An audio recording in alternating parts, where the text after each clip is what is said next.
Après des années de bons et loyaux services à la Macronie, Prisca Thévenot fait son entrée dans le troisième gouvernement d'Elisabeth Borne. Ce jeudi 20 juillet, le remaniement a officialisé le départ de ministres de longue date tandis que des visages connus de la Macronie ont enfin intégré l'exécutif.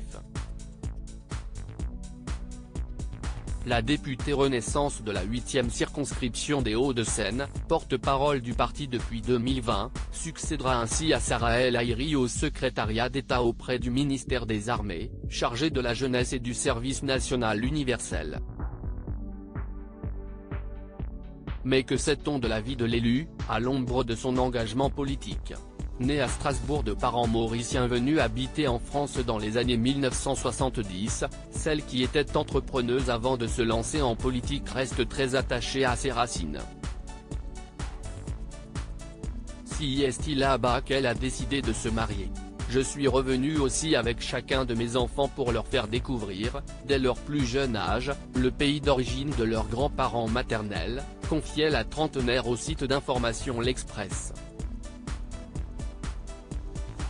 Mue en 2017, à l'occasion de sa première candidature aux législatives.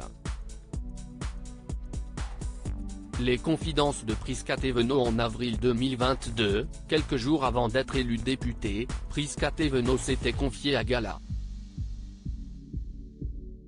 FR sur sa manière de concilier son travail et sa vie de famille. Je le gère de manière très fluide et naturelle, aussi parce que j'ai un mari qui me soutient énormément.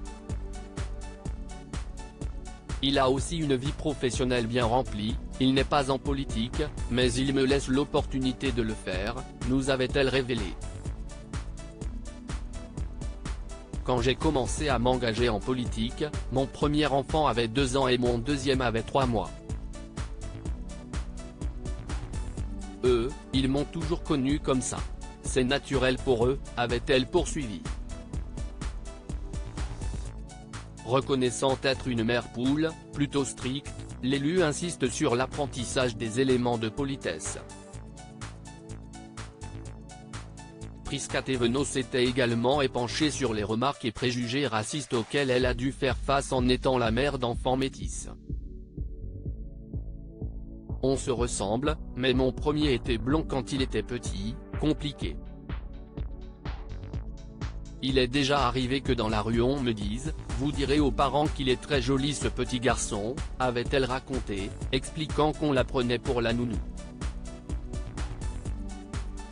J'ai eu des réflexions racistes, misogynes, pas agréables, avérées et volontaires, mais ne rendons pas l'honneur à la bêtise en la mettant à l'honneur. La parole et le dialogue sont toujours les maîtres mots, ne soyons pas fermés et repliés, avait-elle prôné dans notre interview. Crédit photo, JB Autissier panoramique.